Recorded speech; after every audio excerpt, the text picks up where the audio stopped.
Olá, eu sou Deni Fingergut e o Perfil Opinião está começando. Suas danças, suas tranças. Avisa a vizinhança que estou aqui. Virei sentença pronta a ficar na manhã paz. Cria do bairro de Pernambués, em Salvador, esse jovem jornalista baiano já passou por grandes veículos de comunicação de Salvador, de São Paulo. Negro, setorista do caso Marielle Franco, é hoje escritor premiado e um dos principais repórteres do portal UOL. Foi um dos responsáveis pela pesquisa e reportagem do documentário Primeiro Cartel do Brasil, que conta a origem e desenvolvimento da maior facção criminosa do país, o PCC. Lançou recentemente seu segundo livro de contos, Você Morre Quando Esquecem o Seu Nome, obra que tem como pano de fundo a questão racial no Brasil, a violência e o massacre de pessoas pretas nas grandes periferias do país. Afiado na prática jornalística de investigação, no Perfil Opinião de hoje, eu converso com o escritor e um dos jornalistas baianos de maior destaque no cenário nacional atual, Flávio VM Costa, mais conhecido como Flávio Rasta. Flávio, é um prazer ter você aqui com a gente no Perfil Opinião. Prazer é todo meu, Deni. Bem, um prazer e um grande orgulho da gente também, né? Ver um baiano assim brilhando, sendo premiado não só por aquilo que escreve nos seus contos e tal, no lançamento dos seus livros e tudo, mas também por toda a pesquisa e pelo serviço que você tem prestado à população e ao Brasil em geral, através também das suas reportagens. Obrigado. Bem, vamos saber então como é que essa história começou? Você então nasceu e se criou no bairro de Pernambués. Sim, eu fui criado em Pernambués, né? Morei lá os meus primeiros 20 anos da minha vida. Sim. Minha família é de lá, tanto meu pai quanto minha mãe. E estudei lá em escolas particulares de Pernambués, depois fui estudar em escolas públicas, né? Serra Vale e na Pituba, né? E o Anísio Teixeira, na Caixa d'Água. Mas minha formação mesmo, minha criação mesmo foi em Pernambués. Né? É o E bairro. desde cedo você já se interessava bastante pelos livros, pelo escrito e tal? Já era uma tendência sua? Era, desde pequeno, assim, eu fui alfabetizado muito cedo, né, com 4 anos de idade. E meus pais sempre estimularam, né, Eu não venho de uma família de leitores, né? Sim. Mas meus pais eram muito exigentes em relação ao estudo. Então, quando eles perceberam essa vamos dizer assim, minha vocação, né, para a leitura, digamos assim, sempre me estimularam, traziam livros, né? Foi por meio de meu pai que eu conheci Cortázar, né, que é um escritor argentino. Ele não conhecia, mas ele trouxe para mim mesmo assim, livros de Jorge Amado, né, João Baldo Ribeiro. Mas desde pequeno eu sempre tive duas paixões, digamos assim, né, que era o futebol e a leitura, digamos. Bem, a gente vai voltar para a leitura, mas agora eu quero saber mesmo do Baba. O futebol, né? Minha primeira, digamos assim, meu primeiro sonho na vida era ser goleiro, né? Goleiro. Eu era bom goleiro. Você já era goleiro e achava que era bom e por isso você queria ser goleiro, Eu queria ser goleiro, né? Mas assim, eu sempre tive um grau de miopia muito alto, né? E na verdade eu nunca, de fato, nunca tentei, né? A única vez que eu fui fazer um teste, uma peneira, que foi num bairro bem distante, em Salvador, minha mãe me levou junto com 2 amigos, né? E na hora que eu fui, o rapaz me perguntou que posição eu jogava, eu falei volante. E fiquei com medo na hora, assim. Depois eu pensei que eu refleti, né? Depois daquela, eu não passei na peneira, obviamente, né? E eu percebi que realmente eu não queria tanto ser goleiro, né? Assim, não seria minha escolha de vida, né? Você queria fazer aquilo no que você fosse realmente bom. Talvez. Espero que sim. É engraçado que você estava falando dessa questão da miopia, né? Eu também tive uma miopia bem alta, depois fiz cirurgia, cheguei a zerar praticamente, agora eu tenho um pouquinho, né? 2,5 por aí. Mas essa questão da miopia que faz com que a gente se aproxime também, de alguma forma, dos livros, né? Claro. Porque aquilo que está mais perto, a gente consegue ver. Claro. O que está mais longe, as habilidades, eu acho que com o próprio corpo e tal, que exige que você interaja de mais longe, é um pouco mais difícil, né? E a leitura é sempre um ato solitário, né? Acho que a leitura, ela lhe ensina a conviver consigo mesmo, né? A estar só, né? A ficar bem estando só, né? E então, eu percebi, quando eu não passei nessa peneira, que eu desisti, né? de tentar ser goleiro, eu percebi que não era realmente meu caminho e escolhi outra coisa.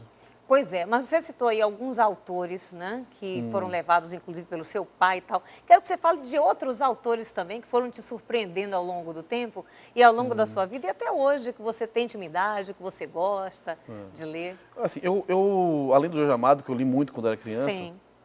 eu li muitos cronistas, né? Rubem Braga, Paulo Mendes Campos. Havia aquela coleção Para Gostar de Ler, né, que é uma coleção que reunia crônicas, né? O Fernando Sabino. Então, assim, minha primeira leitura, digamos, adulta, né, além de livros infantis, né, eram esses cronistas e os romances, né, de Jorge Amado, né. Com o tempo, eu fui conhecendo outros escritores, né. Eu conheci, por exemplo, escritores afro-americanos como Jamie Baldwin, né, ou Ralph Ellison, né, porque para a criança negra, assim, não era tão evidente que existia escritores negros, né? Assim, eu fui aprender depois, até porque você não é ensinado. Machado de Assis, por exemplo, não é ensinado na escola que ele era negro. Né? Exatamente. Se você for ver algumas fotos de alguns livros infantis antigos, há ali um clareamento evidente, né, da origem dele. Né? É verdade. O próprio Lima Barreto, né, a obra dele é muito mais, digamos assim, marcada pela questão racial, que é de Machado de Assis. Ele também não, essa questão dele ser negro passa, né, sem muito destaque, né, nos livros escolares, né. Então, o Machado também foi uma descoberta da adolescência, e o próprio Lima Barreto, né. E aí, assim, eu tenho Os russos também? Os russos são minha obsessão, digamos assim, né. Os russos do século XIX são, para mim, assim, é o auge da literatura, digamos assim, né. O Tolstói e o Dostoiévski, né. Mas eu li de tudo, assim, eu sempre li muita coisa boa, muita coisa ruim, Tinha uma época que eu li Paulo Coelho muito, assim, eu não tinha muito preconceito em relação ao que chegava até a mim, né. Bem, aí, vamos aproveitar que tem uma pessoa também que sabe que você gosta muito de ler e vamos ver qual é a pergunta para você e depois a gente continua conversando sobre esse assunto. Flávio, em São Paulo, sempre que a gente ia a um sebo na Rua Augusta, o vendedor logo te avisava: chegou um russo novo, está naquela estante. Porque você era avezeiro no garimpo de obras da literatura russa, de autores como Dostoiévski, Tchekhov. Então eu te pergunto, quais foram os livros da literatura russa que impactaram a sua vida de leitor? Eu acho que tem... O Cláudio é meu grande amigo, né? Ele me abrigou quando eu cheguei em São Paulo, no meu primeiro ano em São Paulo. Acho que os romances de Tolstói e Dostoiévski são, para mim, assim, é o padrão onde eu quero chegar, né? É meio presunçoso dizer isso, mas Ana Karenina e Crime e Castigo, para mim, são obras fundamentais. Assim, toda pessoa deveria ler essas... Você é um perfeccionista? Sim, sim. Por mais que eu entenda as minhas limitações como escritor, eu tento sempre chegar no máximo, assim, no máximo de expressividade, no máximo de acerto estético, digamos assim. Né? Pois é, você falou uma coisa assim, bastante importante, é que a gente, dentro da escola, até hoje, né, comete essa grande falha proposital ou não, de não conhecer exatamente quem são esses autores, principalmente os autores negros, né? E isso, por trás disso tem muita coisa. E eu gostaria que você nos falasse um pouco a respeito dessa sua impressão a respeito disso. Você nascido no bairro de Pernambués e num país onde existe um suposto não racismo, que a gente sabe que não é verdadeiro, né? Então, e da importância da gente saber, por que é importante a gente saber que determinado autor é um autor, por exemplo, preto? Você respondeu um pouco a sua pergunta, né? A gente escamoteia, né, o racismo no Brasil. A gente ameniza, né, essa questão racial. Né? É fundamental você saber que Machado de Assis, a origem de Machado de Assis, saber que, por exemplo, o nosso maior escritor é negro, né? O segundo maior escritor, na minha opinião, Lima Barreto, é negro. Porque você vai dizer para a criança negra, ou seja, você pode ser qualquer coisa, sabe? O nosso maior escritor é negro. Então, se você quiser ser médico, quiser ser arquiteto, você pode ser, sabe? Quando você esconde isso para a criança, você naturaliza, né, você finge, né, que a origem do Machado é outra, né? Você está limitando, sabe, uma informação para aquela criança. Você está dizendo para ela que ela não pode ser, né? Não pode chegar naquele padrão, não pode ser diferente, né? Eu me lembro de um comercial da Caixa Econômica. O ator que fazia o Machado de Assis era branco. Era mais parecido com o Tolstói do que com o Machado de Assis. Ai, ai. É um absurdo, na verdade. É um né? absurdo. É uma maneira, de maneira não muito sutil do racismo sistêmico, digamos assim, incutir na memória das crianças, sabe? O que é normal para um homem negro, o que é normal para um homem branco, sabe? Então, quando você diz para ela, ó, essa é a origem de Machado. Machado era um homem negro, né? Filho de um, né? Você está dizendo para ela assim, ó, você pode ser qualquer coisa, sabe? Porque esse autor, que é o maior de todos, ele é igual a você, ele é parecido com você, né? Uhum. Então você se espelha, né? É a Ele questão serve como também exemplo, dessa né? questão do resgate da própria autoestima de cada Claro. um de nós e da valorização da capacidade como seres iguais, Claro. independentemente da cor da pele. Né? Você pode usar o exemplo da Maria Júlia Coutinho, por exemplo, né? Que é agora uma apresentadora do Jornal Hoje. Você deve ter visto, né, uma criança que se identificou com ela e fez um Sim. vídeo, né? Isso é muito importante, na verdade, né? Eu nunca ouvi isso, mas assim, vários amigos meus negros já ouviram, né? Assim, quando eles diziam que queria ser uma coisa, uma profissão, digamos assim, mais respeitada, e professores, né?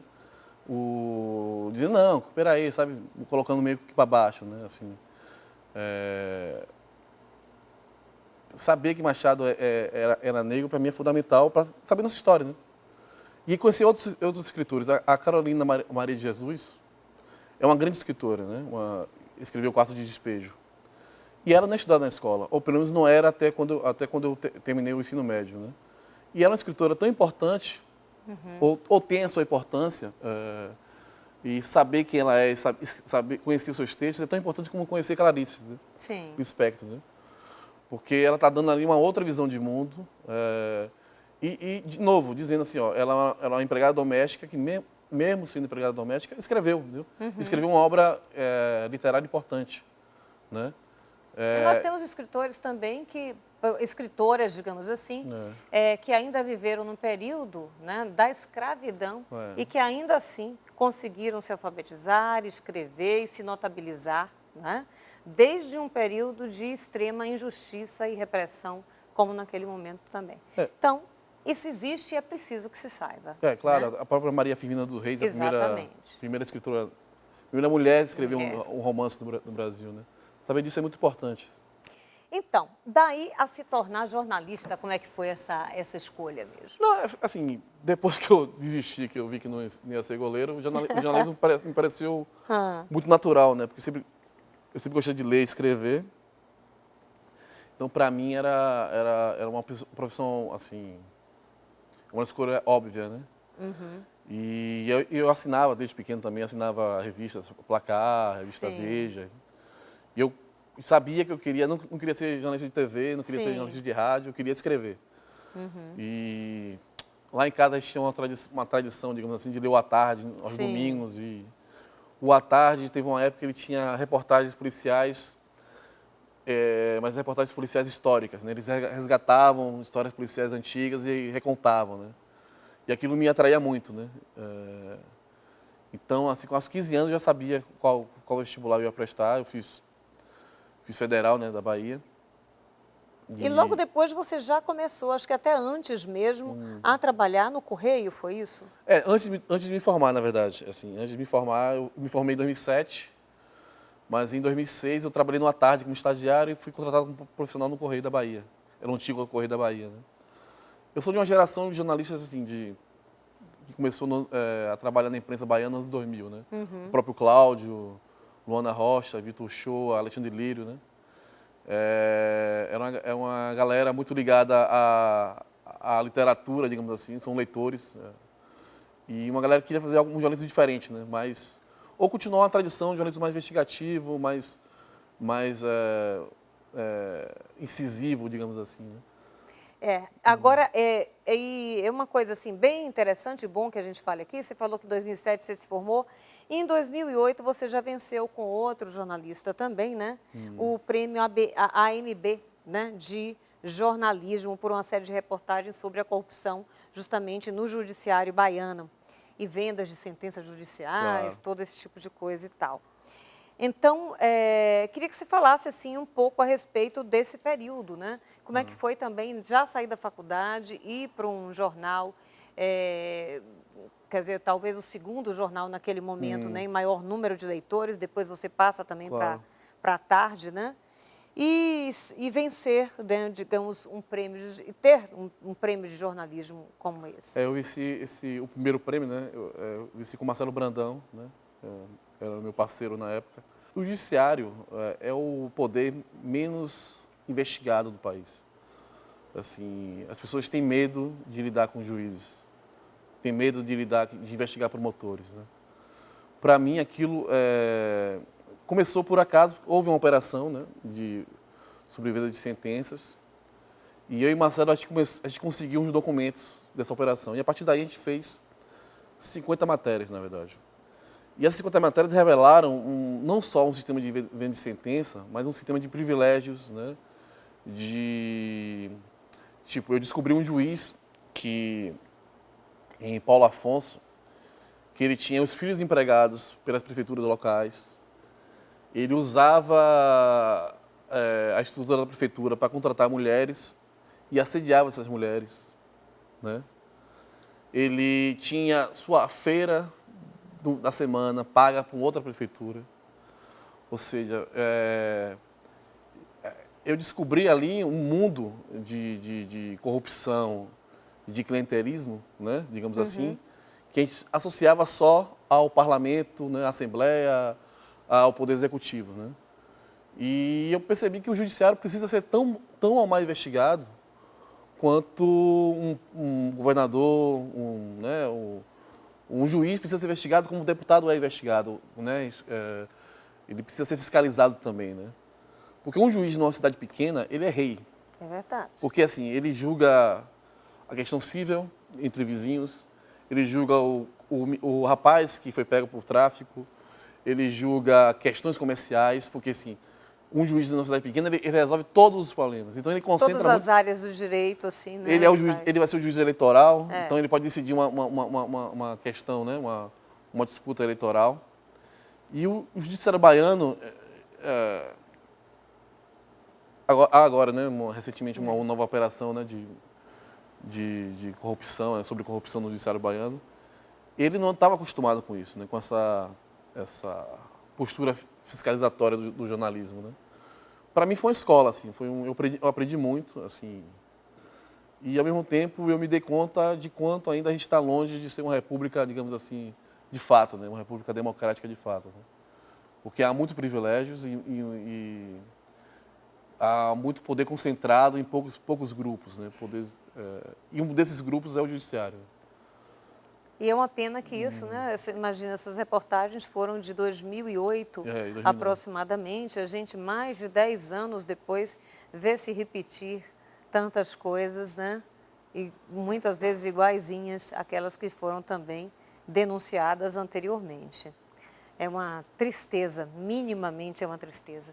Bem, a gente vai fazer um pequeno intervalo e a gente volta conversando, mas eu vou querer saber o que é que você fez com esse dinheiro que você ganhou com esse prêmio. Eu sei. É com muita alegria que hoje aqui no Perfil Opinião eu entrevisto o Flávio VM Costa, que é escritor e jornalista premiado, né? E que a gente está aqui conversando, conhecendo um pouco mais a respeito da vida do Flávio Costa ou Flávio Rasta. Ô Flávio, a gente estava contando um pouco a respeito do primeiro prêmio que você ganhou, que foi logo quando você saiu da faculdade, que você fez uma série de reportagens junto com outros jornalistas também sobre a corrupção no judiciário baiano, né? E por isso você foi premiado. Ganhou um prêmio mesmo e ganhou algum dinheiro com isso. O que é que você fez com esse dinheiro? No primeiro prêmio, tinha uma livraria na LDM, né, ali nos Barris, que eu sempre frequentava. E digamos que eu tenha gastado uma boa parte do prêmio comprando livros. Ou seja, eu soube que você saiu de lá com caixas e caixas de livro para devorar, né? Achei super interessante. Eu chamei os amigos para colocar no carro deles para levar os livros. Pois é. Agora, antes de a gente falar sobre os seus livros mesmo, né? Queria que você desse assim, porque eu acho que você também é um exemplo para muita gente que está aí começando dentro da área de comunicação e que você possa falar um pouco para a gente a respeito desse papel dos meios de comunicação na nossa sociedade, né? E para depois a gente chegar mesmo na sua especialidade do momento, que é ser um jornalista dentro da área dessa investigação. Acho que mais do que falar dos meios de comunicação, acho que o jornalista tem que, independente de onde ele trabalhar, ele precisa saber que ele está prestando um serviço público, né? Então ele tem que se imbuir dessa missão, né? De que ele não está trabalhando, ele está trabalhando num determinado meio de comunicação que tem sua linha editorial, né? Mas ele não pode nunca fugir da verdade factual, né? E às vezes respeitar a verdade factual às vezes ir de encontro, né? Ir contra o que a gente pensa, ir contra a nossa opinião, porque a gente tem todo jornalista tem suas preferências, né, editoriais, né? Mas eu vejo assim que agora, em termos de veículos de comunicação, a internet ela possibilitou, né, você diversificar, né, suas fontes, né, de informação, né?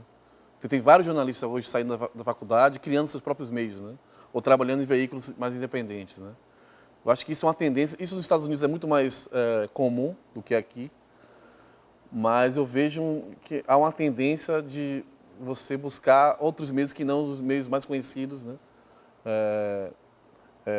Pelo público, digamos, de maneira geral, né? E eu acho que os meios de comunicação eles estão ainda tateando nessa nova era de informação, né? A gente passa por um momento muito crítico, né, em termos de credibilidade da imprensa, né? A questão das fake news, né, e tudo, né? Mas, assim, eu acho que mais importante do que o meio que você trabalha é o jornalista que você é, né? A sua formação e no que você acredita, né? E respeitar os princípios básicos da profissão, né? Eles não mudaram, né, nos últimos 100 anos, né? Estão lá, respeito à verdade factual, dar a voz, né? Aqui não é ouvido, lutar pela democracia. Isso parece pomposo, né? Você fala assim, mas é verdadeiro, né? Acho que é esse o papel do jornalista. Pois é, no seu caso, né, você tem também se notabilizado justamente por se dedicar a esse jornalismo investigativo. Eu quero que você nos fale um pouco a respeito, né, do que vem a ser isso e como isso é no seu dia a dia, né? Claro. Quais são, enfim, os benefícios, muitos de nós conhecemos que Claro. ou seja, ser revelado uma verdade através e se constituir, de fato, digamos, jornalismo em um poder muito grande, né? Que tem a capacidade, inclusive, de derrubar governos ou não, por exemplo, né? Então, eu quero que você nos fale um pouco a respeito disso, para depois a gente tocar um pouco sobre alguns temas. Eu não gosto muito de me colocar como jornalista investigativo. Há uma discussão se existe jornalismo investigativo ou não. Para mim, essa discussão não importa. Eu não gosto de me colocar jornalista investigativo, porque parece uma coisa muito vaidosa, sabe? Como se eu estivesse querendo aparecer, né? Como se diz aqui na Bahia, né? Mas, assim, desde que eu comecei na profissão, eu sempre procurei ser um fiscal, digamos assim, né? do poder público. Assim. Isso sempre foi na minha cabeça, é o que me atrai, assim, né? Então, eu não posso dizer que todas as matérias são investigativas, porque muitas matérias minhas são baseadas em investigações da polícia, do Ministério Público, né? Mas o meu foco sempre é revelar o que os poderosos querem esconder. Esse é meu foco, né?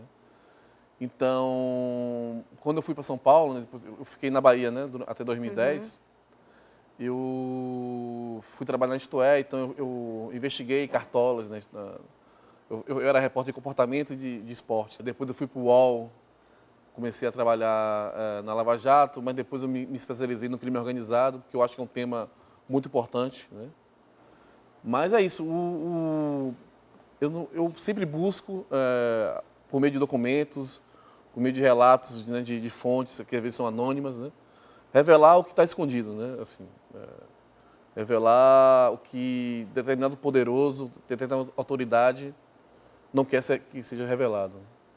Esse é meu ponto de partida no meu trabalho como jornalista. Pois é, a gente ainda continua sobre isso, mas eu quero saber o que as pessoas que trabalham com você dizem a respeito disso também. Vamos ver.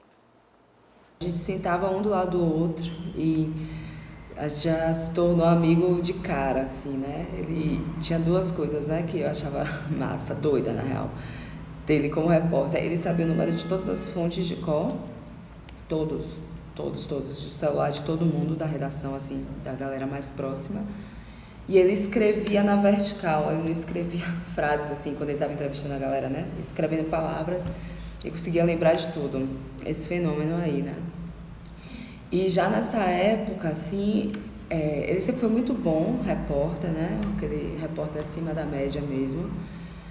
E mesmo nessa época ele já falava que ele queria ser escritor, né? Os textos dele trazem muito dessa essência do que ele viveu sendo repórter de local em Salvador, né?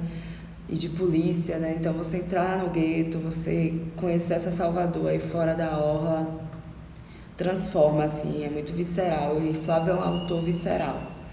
Tanto nas reportagens, né? Hoje eu acho, na minha opinião, ele é o jornalista baiano de maior destaque nacional. Foi um cara aí que não deixou o caso Marielle morrer, tá sempre falando daquilo que importa, tá lançando o segundo livro, tá e botando a Bahia mais uma vez, né? Porque a gente é bairrista, viu? A gente pode morar, sei lá, em qualquer lugar, mas a gente sempre vai ter a Bahia como a referência.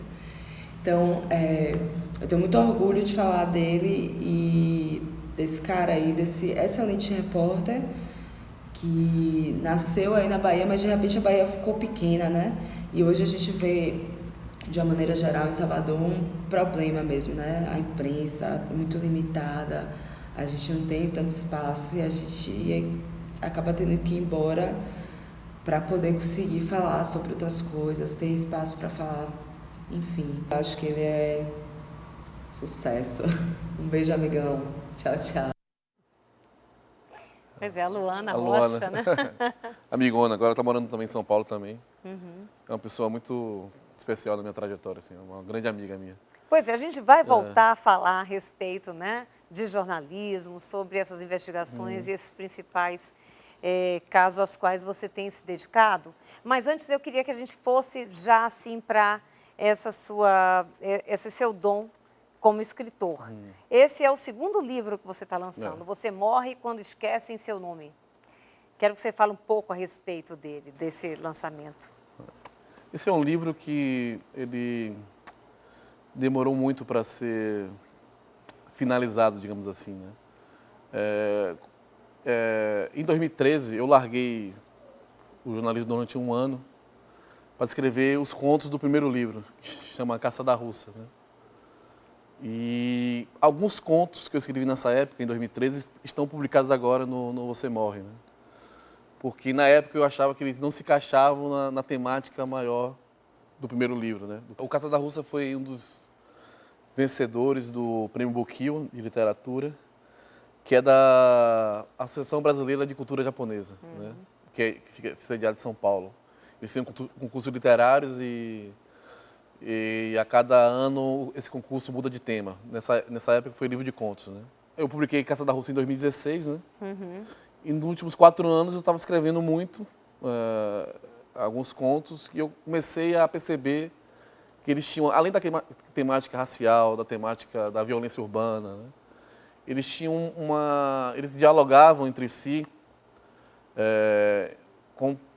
sobre um tema maior, que é o tema da imagem que a gente faz da gente, a imagem que a gente tem de nós mesmos, e esse conflito com a imagem que as pessoas fazem da gente, né?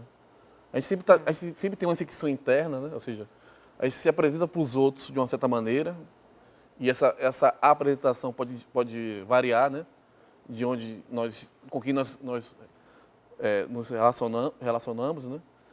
E sempre há também uma preocupação da gente em saber do que as pessoas pensam de nós, né? Então, esse livro ele tem esse foco, né? Esse tema que ele perpassa, né, em todos os contos, né? Pois é, nesses contos aqui tem um conto seu que já havia sido premiado também, né? Tenente Marcos, né? Couldn't you just leave? Confess and I'll forgive you. O Tenente Marcos eu escrevi em 2013, é um dos contos mais antigos, né, assim, dessa época, digamos assim, quando eu decidi realmente que queria publicar livros de ficção. E a Prada, ela tinha um concurso literário com a editora Feltrinelli, né, um concurso literário internacional, que eles eles colocavam, cada concurso tinha um tema, né, assim. E em 2016 o tema era As Coisas Não São o que Parece Ser. O que também é um pouco até parecido com o tema do meu livro. Sim. E aí eu vi pela internet e percebi que o Tenente Marcos tinha essa ligação, né? É uma história de um policial militar que acaba sendo um policial militar correto, justo, mas que comete um erro e esse erro acaba deixando alijado tira ele da corporação, digamos assim, ele se torna uma pária, né, dentro da PM, né? E aí a Prada o escolheu entre os vencedores, né? Ele foi publicado em um e-book, né, um livro digital, foi traduzido para o italiano, para o inglês, e a Prada fez um vídeo, fez um curta-metragem com uma cena de cada conto vencedor, né? Eu venci, um escritor japonês venceu, uma escritora uruguaia e uma escritora australiana, né? Mas o prêmio assim, é bom para vaidade, mas é bom para divulgar seu nome, assim. É um reconhecimento, né, de um trabalho, né, que você está ali fazendo. Eu primeiro recebi assim seu livro em PDF, né? E aí estava lendo assim alguns contos e tal. E teve uma coisa que eu comentei até com você aqui antes do programa começar, é que dentro assim da sua narrativa, me dava sempre a impressão que era você enquanto personagem, né, narrando um fato muito interessante, porque ao mesmo tempo que a gente ia, de alguma forma, vendo que aquilo saía de dentro de você, de dentro das suas experiências e tal, era ao mesmo tempo plasticamente muito visual também. Ou seja, dava a oportunidade da gente de escutar como se você estivesse falando em nosso ouvido aquela história e ao mesmo tempo ver como num cinema. Aliás, isso é uma coisa que acontece muito para mim nas músicas, por exemplo, de Chico Buarque, né? Que a gente tem essa visão plástica daquilo que está acontecendo ali também, né?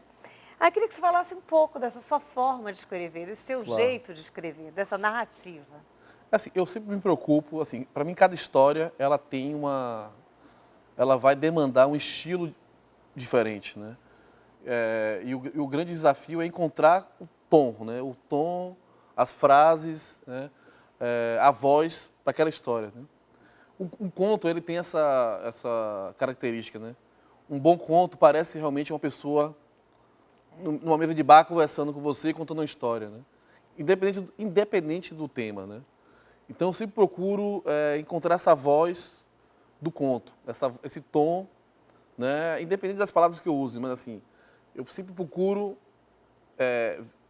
dar ao leitor, assim, que ele leia, né? Ele perceba a força estética das frases, mas também ele visualize a história, né? É meu padrão, digamos assim, né? E aí, a história, assim, eu nunca tento reproduzir a fala, sabe, assim, a fala popular, a fala de um cara de classe média, a fala de um homem rico, porque assim, eu encontrei pessoas pobres que falam de maneiras diferentes, encontrei ricos que falam de maneira, usam um vocabulário muito restrito, então eu tento não colocar as pessoas num rótulo, sabe? Então, meus personagens podem ser pobres, que falam muito bem, digamos assim, que obedecem a norma culta, ou ricos que falam de maneira muito vulgar e muito, né, muito rude, né? Eu acho que cada personagem, meu desafio é assim, conhecer, saber quem é esse personagem. Claro que às vezes ele tem um tom, ele tem uma carga autobiográfica muito forte, mas nunca sou eu, na verdade, né? Sempre uma versão de mim ou uma versão que tem elementos meus ou de meus amigos ou de pessoas que eu conheço, né? Pois é, isso é uma temática, um tema que eu gostaria de voltar com você. Mas antes, vamos ver um vídeo que fala um pouco também do seu livro aí. Falar do texto de Flávio, eu acho que é falar de uma relação altamente visceral. Ele é um cara que é muito exigente com o próprio texto. Seja um texto literário ou seja o texto jornalístico, né, no trabalho diário dele enquanto repórter. Eu lembro que no livro anterior, que foi o Caçada Russa, ele me mandava o que eram, em tese, os originais dos contos, e aí pedia para eu ler, para fazer comentários, observações, e aí eu ia lendo e fazendo minhas anotações. Quando eu pensava em mandar para ele, chegava um novo original, e aí eu voltava para o início, e aí ele mexia um pouco na estrutura do texto, sempre buscando o melhor, sempre buscando dar mais potência, e sempre conseguiu, né? Então terminou quando o Caçada Russa foi finalmente publicado, era como se eu já tivesse lido todos os contos, mas na verdade eram contos novos, até mesmo para mim. E esse é o texto de Flávio. E eu acho que todo mundo que tiver a oportunidade de ler esses contos não vai se arrepender. Pois é, maravilha, né? O Vitor Vitor Uchoa, Uchoa, né? né? Jornalista também e cineasta, né?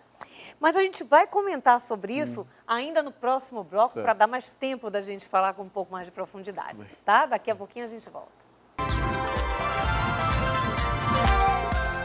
No Perfil Opinião de hoje, a gente está tendo aqui o prazer de receber um escritor e jornalista premiado, que é o Flávio B.M. Costa. Flávio, a gente estava falando um pouco a respeito do lançamento do seu segundo livro, que é esse aqui, Você Morre Quando Esquecem Seu Nome, né? E falando a respeito da sua narrativa, sobre o seu preciosismo, né? Da construção desses textos e tudo. E eu te dizendo que achei uma forma muito original, assim, de escrever e muito gostosa de ler mesmo, que é o fato de você conseguir visualizar, inclusive plasticamente, né, tudo isso, Claro. além da temática que você traz. Então, me chamou bastante atenção quando eu comecei, já no primeiro conto, Você Morre Quando Esquecem Seu Nome. Eu queria que você falasse um pouco a respeito disso, porque tem uma origem também, esse conto, em um fato real e que você traz para a ficção. O Chorar um Amigo, né? O primeiro conto. Exatamente. Né? Esse conto eu escrevi um mês depois da morte de um amigo meu de infância, o Henrique. Ele é um amigo que tinha sido assassinado em Pernambués. Segundo a investigação policial, segundo os moradores, as testemunhas, ele foi morto por traficantes em Pernambués. Né? Ele estava numa situação...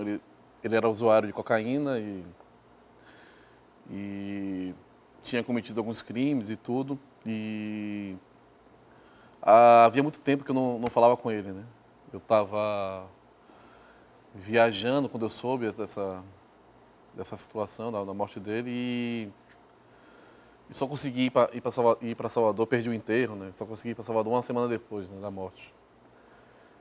E aí conversei com alguns outros amigos meus, né, o Michel, o Fabrício, que são amigos, né, de infância também, que andavam comigo, com o Henrique. E uma certa noite em casa, já em São Paulo, eu tentei, eu não queria escrever um conto, eu queria escrever um texto mesmo, eu estava querendo desabafar e tal. E escrevi, e a partir daí, quando eu vi o texto, eu falei, isso aqui não é um texto convencional, isso é um conto, na verdade. Eu me senti meio culpado depois, né? Porque, sei lá, de estar usando a morte de um amigo para escrever ficção. Mas, de alguma forma, você está retratando uma realidade que ocorre quase que cotidianamente, Claro. né? No Brasil, e está trazendo para a gente uma realidade. E, inclusive, da convivência de pessoas como você, que tiveram a oportunidade de ir para a escola particular, né? De estudar, de se notabilizar, e de outras pessoas amigas que lá talvez não tenham tido a mesma oportunidade, que tenham ido para um caminho completamente diferente, né? Isso é uma realidade que você sentiu realmente na pele. Eu percebi, assim, que uma forma de expressar, de transformar aquilo numa coisa maior era transformar num conto mesmo, né? O cerne desse conto é se pessoas como ele, né, que tiveram esse fim, elas realmente tiveram escolhas, né? Ou se elas não foram levadas até esse trágico fim, né? Se existe destino, né? Digamos assim, ou se é possível, né? Fugir, né?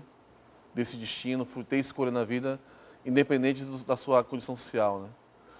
Assim, eu não tenho resposta para isso, na verdade. Acho que a literatura, ela sempre tem que trazer mais perguntas. Eu acho que você, quando termina um texto literário, você precisa ter mais perguntas do que respostas, sabe? Responder é fácil, né? Responder, ter respostas prontas é muito fácil, é muito cômodo, né? E eu não desejo que o leitor fique acomodado, fique confortável ao ler um texto meu.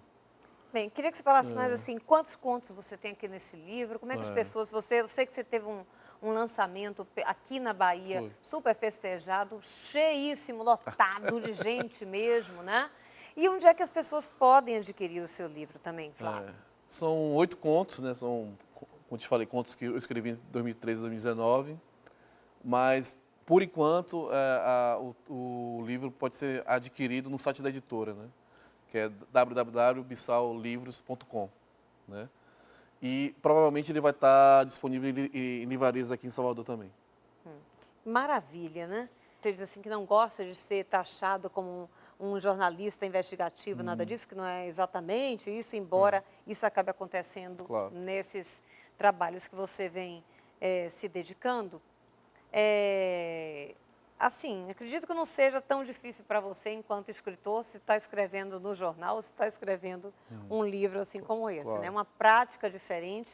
Em um, claro, você pode fantasiar, no outro, você tem um compromisso com a verdade, né?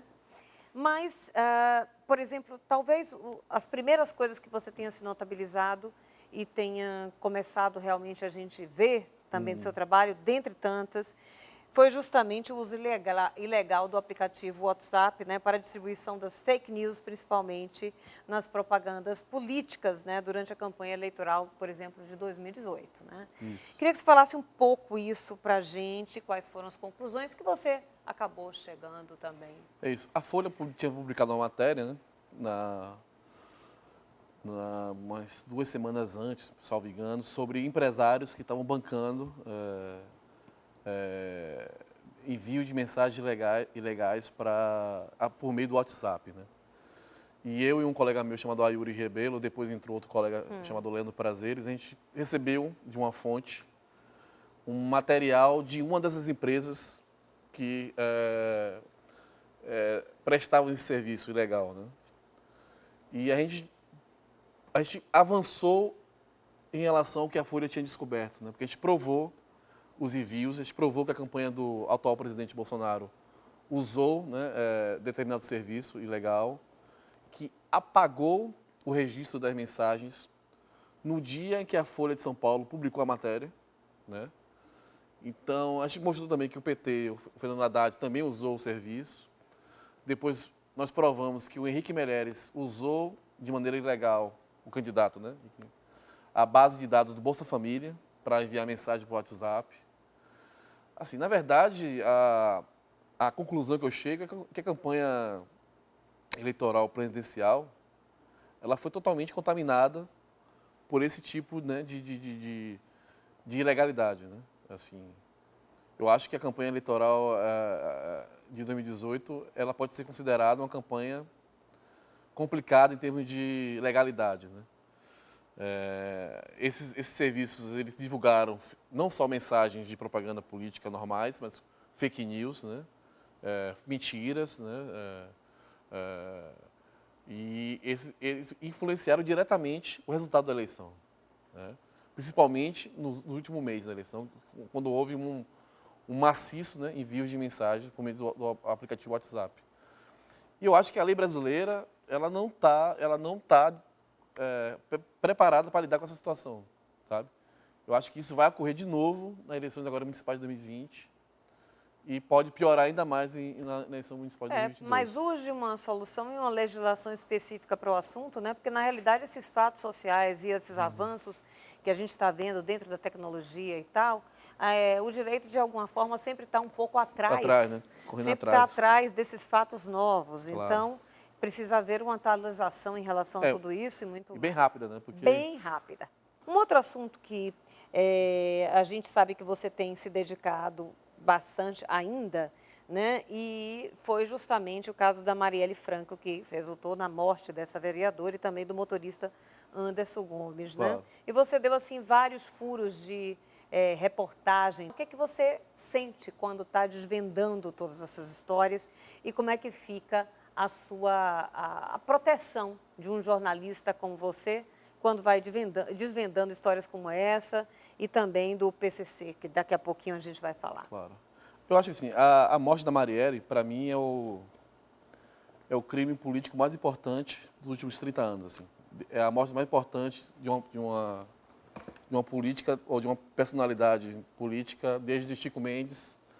É um fato histórico. Assim, comparado, para mim, à morte de uma pessoa lá em 30, aqui, né? Assim, e outros crimes políticos da nossa história. Né? É uma morte emblemática, porque quando você se depara com a investigação que foi feita, ela mostra como a gente está atrasado em termos de investigação policial no país, como a gente está na idade média da investigação policial, como o Rio de Janeiro, o Estado do Rio de Janeiro e o Estado brasileiro, de certa forma, está contaminado por estruturas milicianas, como a corrupção, o descaso podem atrapalhar a solução de um caso de homicídio, né?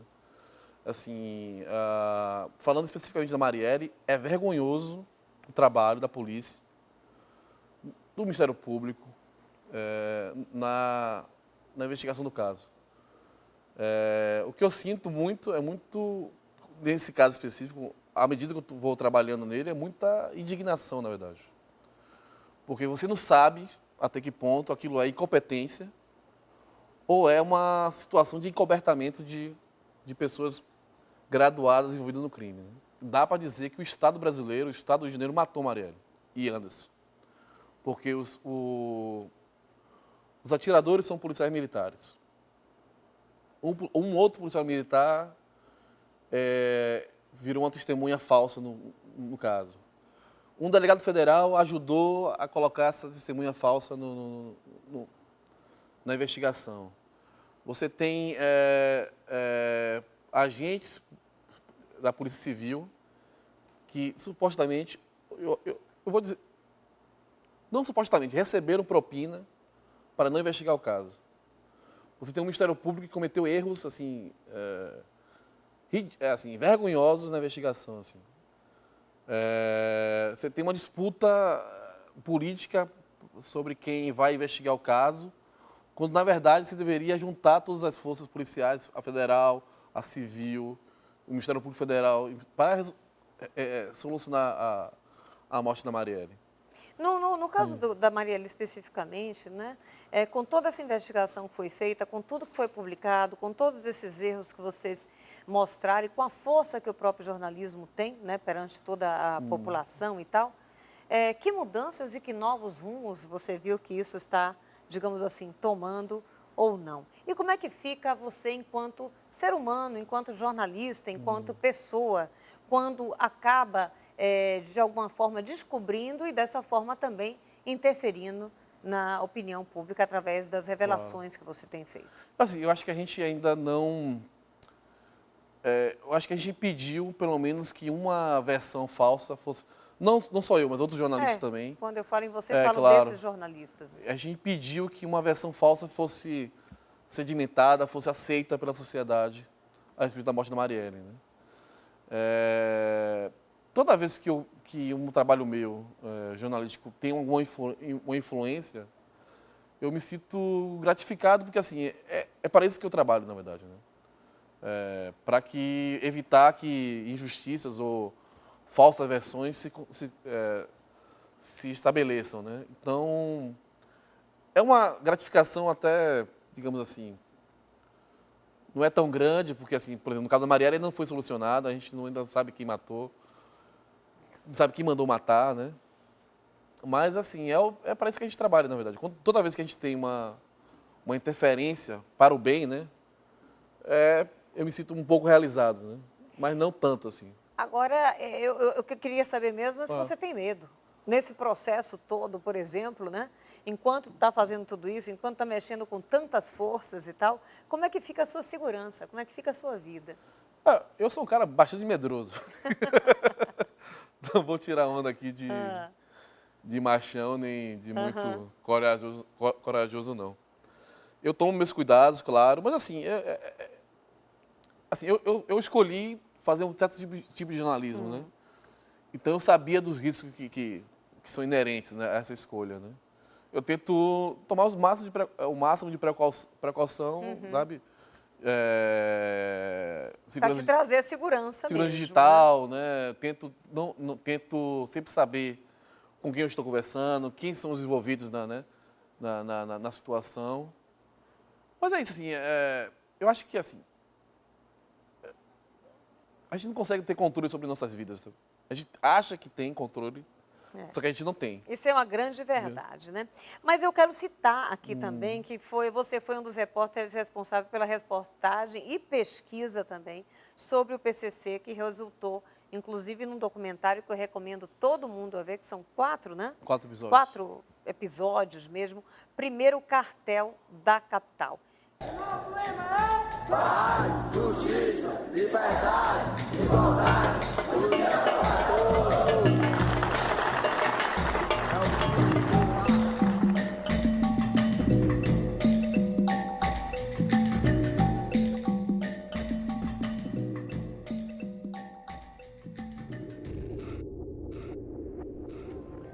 Antes de acontecer o caso Marielle, eu passei 2 anos fazendo matéria sobre o PCC, porque eu notei em São Paulo que era um tema não proibido, mas ninguém gostava de falar, né?